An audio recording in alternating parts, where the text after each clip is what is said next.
Hello friends, मैं हूं CA Mukesh Sharma और इस वीडियो में मैं आपके साथ डिस्कस करूंगा जीएसटी के प्रोविजंस जो कि गुड्स ट्रांसपोर्ट एजेंसी के ऊपर एप्लीकेबल होते हैं। जी हां, गुड्स ट्रांसपोर्ट एजेंसी जिसको हम जीटीए सर्विसेज के नाम से भी जानते हैं, जो relating to transportation of goods है।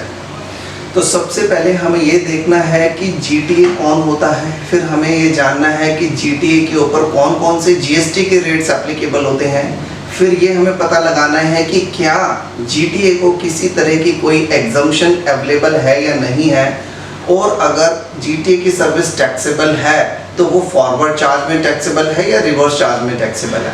हालांकि ये सारी ही बातें हमारे जीटीए के ऊपर एप्लीकेबल होती हैं और सारी बातें एप्लीकेबल होने की वजह से ये जो टॉपिक है थोड़ा कॉम्प्लेक्स बन जाता है। बट वन बाय वन अगर हम या फिर स्टेप बाय स्टेप बोले, अगर हम इन चीज़ों को देखें तो हमें जो हमारा पर्पस है वो रिजॉल्व हो जाता है। एक बिजनेस एंटिटी जो ट्रांसपोर्टर के थ्रू गुड्स को एक जगह से दूसरी जगह मूव करवाती है, उनके लिए बड़ी प्रॉब्लम होती है कि जब किसी ट्रांसपोर्टर का इनवॉइस या बिल उनके पास आता है कि उसके ऊपर वो रिवर्स चार्ज की एप्लीकेबिलिटी करें या ना करें, एग्जम्प्ट है या नहीं है। अक्सर ये देखा गया है आरसीएम एप्लीकेबल ना होते हुए भी वो उसके ऊपर आरसीएम में रिवर्स चार्ज में टैक्स जमा करा देते हैं। और समटाइम्स क्या होता है कि आरसीएम एप्लीकेबल होते हुए भी वो आरसीएम की लायबिलिटी जमा नहीं कराते। तो इन सब प्रॉब्लम्स को रिजॉल्व करने के लिए हम और आप मिलकर इस को हम दूर करेंगे। जीटीए की सर्विसेज जो कि हमारे जीएसटी लॉ के अंदर बहुत ही इम्पोर्टेंस रखती है और ट्रांसपोर्टेशन ऑफ गुड्स से रिलेटेड है। जब भी कोई पर्सन बाय रोड गुड्स की ट्रांसपोर्टेशन करता है तो वो सिंपली ट्रांसपोर्टर कहलाता है, लेकिन अगर वही पर्सन ट्रांसपोर्टेशन ऑफ गुड्स के साथ साथ एक कंसाइनमेंट नोट भी इशू कर देता है तो वो जीटीए बन जाता है। इस तरह की डेफिनेशन कुछ नोटिफिकेशन नंबर 12/2017 के पैरा नंबर 2 में दी गई है। यस, नोटिफिकेशन नंबर 12/2017 जो कि सेंट्रल टैक्स रेट के अंदर नोटिफाइड है, जिसके अंदर एग्जम्प्टेड गुड्स और एग्जम्प्टेड सर्विसेज गुड्स नहीं एग्जम्प्टेड सर्विसेज के बारे में बताया गया है। और इसी तरीके से नोटिफिकेशन 11/2017 जिसमें सर्विसेज के रेट्स के बारे में बताया गया है, वहां पर भी जीटीए के बारे में एक्सप्लेनेशन दी हुई है। एक्सप्लेनेशन कुछ इस तरीके से है जिसमें दो बातों के ऊपर जोर डाला गया है। Number 1, transportation of goods by road, and number 2, issuance of consignment note. Yes, there are two important pillars of GTA definition. GTA means any person who provides service of transportation of goods or relating to transportation of goods and issues consignment note. तो यहाँ पे important बात ये है कि transportation of goods by road होना चाहिए और वो कंसाइनमेंट नोट इशू करता होना चाहिए। तो ट्रांसपोर्टेशन ऑफ गुड्स तो ये हो गया, सिंपली एक डेस्टिनेशन से गुड्स हमने टेम्पो ट्रक में लिए और दूसरे डेस्टिनेशन में ले जाकर हमने उसको छोड़ दिए। समटाइम्स क्या होता है कि हम जब ट्रांसपोर्टेशन करते हैं तो उसमें से गुड्स को लोड करने की भी सर्विस दे देते हैं, दूसरी जगह जाके उतारने की मतलब अनलोडिंग की सर्विसेज दे देते हैं। कभी कभी क्या होता है कि डिस्टेंस बहुत दूर होता है तो हम एक जगह से बिजनेस एंटिटी से गुड्स उठाते हैं, उसको वेयर हाउस में लेकर आते हैं और अपने हिसाब से एक अच्छी पैकेजिंग करते हैं, पैकिंग करते हैं और फिर उसको एक बड़े ट्रक में दूसरे डेस्टिनेशन पे लेकर जाते हैं। तो कहने का मतलब है कि loading, unloading, temporary warehousing and packaging, all these ancillary services जो कि in relation to transportation of goods है, ये भी जीटीए सर्विसेज का ही पार्ट मानी जाती है। अब दूसरा इसमें इंपॉर्टेंट पॉइंट ये है कि जब जीटीए एक जगह से दूसरी जगह गुड्स प्रोवाइड करता है, क्योंकि एक बड़े लेवल पे काम करते हैं, तो साथ में एक कंसाइनमेंट नोट इशू करते हैं। फ्रेंड्स, कंसाइनमेंट नोट तो जीएसटी लॉ में डिफाइन नहीं कर रखा, लेकिन अगर हम चेक करें पुराने रिजीम में सर्विस टैक्स लॉ के अंदर जाकर, तो सर्विस टैक्स लॉ में इस कंसेप्ट के बारे में बताया गया था। कंसाइनमेंट नोट एक ऐसा डॉक्यूमेंट होता है जो जीटीए इशू करता है, जिसके अंदर डिटेल होती है। क्या डिटेल होती है? कहाँ से सामान उठाया मतलब ओरिजिन, किस डेस्टिनेशन पे लेके गए, कहाँ पे सामान उन्होंने उतारा, means pickup point, drop point, consignor कौन है, कंसाइनी कौन है? एक डॉक्यूमेंट जो कि सीरियली नंबर्ड है, कौन से गुड्स की ट्रांसपोर्टेशन हो रही है, उन गुड्स की डिस्क्रिप्शन और किस व्हीकल के थ्रू हो रही है, उस व्हीकल का रजिस्ट्रेशन नंबर, और कौन पर्सन उसके फ्रेट की पेमेंट करेगा, कंसाइनर देगा या कंसाइनी देगा। ये सारी बातें इंपॉर्टेंट है ये बात जानने के लिए कि अल्टीमेटली कौन उसके ऊपर जीएसटी की पेमेंट करेगा।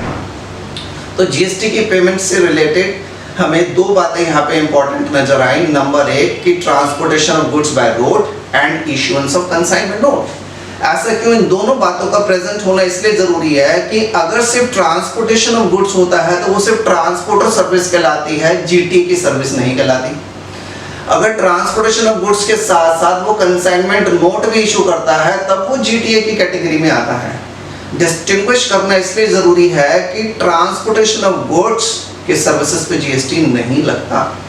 नोटिफिकेशन नंबर 12/2017 जो कि सेंट्रल टैक्स रेट के अंदर इशू की गई है वो स्पेसिफिकली एग्जम्प्ट करती है कि ट्रांसपोर्टेशन ऑफ गुड्स जो है वो एग्जम्प्ट है, जिसको हम डिटेल में डिस्कस करेंगे एग्जम्पशन वाले सेक्शन के अंदर। अगर वो साथ के साथ कंसाइनमेंट नोट इशू करता है तो जीटीए बन जाता है। तो इसलिए डिस्टिंग्विश करना जरूरी है कि जीटीए कौन है और ट्रांसपोर्टर कौन है। अगर वो जीटीए है तो जीएसटी एप्लीकेबल होगा, अगर वो ट्रांसपोर्टर ऑफ गुड्स है तो जीएसटी एप्लीकेबल नहीं होगा। ये बात हमने यहाँ पर क्लियर कर ली है। ये बात किस पैरा के अंदर किस एंट्री नंबर में की गई है इसको हम बाद में डिस्कस करेंगे। तो simply if is GTA then it is taxable, if is not GTA simply transporter then it is exempted not taxable. The next question arises, जो अगला सवाल पैदा होता है वो ये है कि अगर वो जीटीए है, वो ट्रांसपोर्टेशन ऑफ गुड्स से रिलेटेड सर्विसेज दे रहा है तो जीएसटी का रेट क्या लगेगा। जीएसटी का रेट जानने के लिए हम जाएंगे नोटिफिकेशन नंबर 11/2017 जो कि जीएसटी रेट ऑन सर्विसेज के बारे में बताती है। इसके अंदर सीरियल नंबर या हेडिंग नंबर जो हमारी जाती है सेक्शन 6 के अंदर 9965 और एक हेडिंग है 9967। इसमें ट्रांसपोर्टेशन ऑफ गुड्स और साथ के साथ support services relating to GTA transportation of goods के बारे में बताया गया है। यहाँ पे जीटीए को दो ऑप्शन दी गई हैं friends. Yes, there are two options. Number 1 5% GST rate and number 2 is 12% GST rate. दोनों में क्या डिफरेंस है?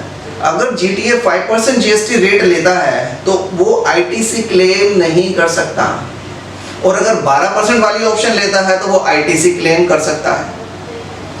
एक और डिफरेंस है, अगर वो 5% वाली ऑप्शन लेता है जिसमें आईटीसी नहीं मिलता, उस वाली ऑप्शन में सारा का सारा जीएसटी रिवर्स चार्ज में एप्लीकेबल होता है। मींस वो पर्सन जो रिसिपिएंट है जीटीए की सर्विसेज का वो डायरेक्टली जीएसटी पे करेगा और अपना क्रेडिट लेगा। जीटीए ना तो उससे टैक्स कलेक्ट करेगा ना जमा कराएगा, वो रिवर्स चार्ज में चला जाएगा। लेकिन अगर जीटीए 12% वाली ऑप्शन में आता है तो उस केस में वो आईटीसी भी ले सकता है और फॉरवर्ड चार्ज में उसने इनवॉइस काटना है, सामने वाले रिसिपिएंट से वो जीएसटी कलेक्ट करेगा और आगे गवर्नमेंट को जमा कराएगा।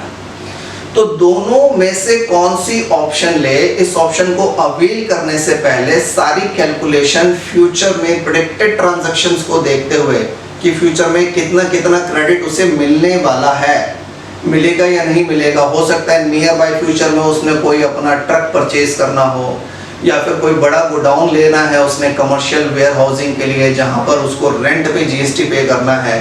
तो अगर इस तरह की कैलकुलेशन है, आईटीसी वो अवेल करना चाहे तो कर सकता है, तो 12% वाली ऑप्शन में जाना चाहिए। और अगर उसने आईटीसी अवेल नहीं करना क्योंकि नॉमिनल है, वो इन सब चक्रों में नहीं पड़ना चाहता, तो 5% वाली ऑप्शन में वो जा सकता है। लेकिन जब एक ऑप्शन अवेल कर ली तो वो दूसरी ऑप्शन में सेम ईयर में नहीं जा सकता। अगर वो 5% वाली ऑप्शन अवेल करता है देन 12% वाली ऑप्शन में नहीं जा सकता with in the same financial year. अगर वो 12% वाली ऑप्शन को अवेल करना चाहता है तो नेक्स्ट ईयर जब हमारा नया फाइनेंशियल शुरू होगा तो उससे 1 अप्रैल से ही वो उस ऑप्शन में जा सकता है। इस ऑप्शन को अवेल करने के लिए कोई फॉर्म नहीं भरना पड़ता। हाँ, लेकिन ये बहुत ही इंपॉर्टेंट है, बहुत ज़रूरी है कि जो उसके एग्जिस्टिंग क्लाइंट्स हैं उनको तो एटलीस्ट इन्फॉर्म करें, नहीं तो उनके अकाउंट्स डिपार्टमेंट में क्या होगा, वो पिछले 2 सालों से रिवर्स चार्ज में लेते जा रहे हैं, अब उसने एकदम से 12% कर दिया तो अकाउंटिंग मिस्टेक्स हो सकती है। हालांकि इनवॉइस के ऊपर क्लियरली मेंशन होता है कि रिवर्स चार्ज एप्लीकेबल है या नहीं है, बट काफ़ी टाइम्स ये देखा गया है कि इस पॉइंट को टैक्स इनवॉइस पे मिस कर दिया जाता है। So it is very important कि अपने क्लाइंट्स को, जिनको वो फ्रेट की सर्विसेज दे रहे हैं, जीटी की सर्विसेज दे रहे हैं, उनको बताया जरूरी। तो ये बिल्कुल क्लियर है कि एक ही ईयर में वो दोनों ऑप्शन नहीं ले सकता, एक साल में वो एक ही ऑप्शन ले सकता है, और इस ऑप्शन को अवेल करने के लिए फिलहाल कोई फॉर्म अवेलेबल नहीं है। तो इन सारे डिस्कशन को एक बार मैं फिर से सम अप कर देता हूँ। अभी हमने जो डिस्कशन करी है उसके अंदर हमने करा जीटीए कौन होता है, एनी पर्सन जो ट्रांसपोर्ट ऑफ गुड्स की सर्विसेज देता है और कंसाइनमेंट नोट इशू करता है। नंबर 2, हमने जीएसटी के अंदर जो जीटीए कंसाइनमेंट नोट इशू करता है उसके अंदर क्या कंटेंट होने जरूरी हैं उनको डिस्कस करा।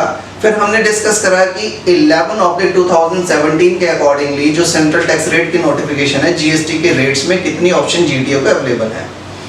तो इस वीडियो को मैं यहीं क्लोज करता हूं, और अगली वीडियो में हम देखेंगे कि जीटीए को कौन कौन सी एग्जम्पशंस अवेलेबल हैं नोटिफिकेशन नंबर 12/2017 में and notification number 13/2017 central tax rate की, जो रिवर्स चार्ज के बारे में बताती है किन कंडीशन, किन सिचुएशन में जीटी के ऊपर आरसीएम लगता है। So thank you very much for watching this video.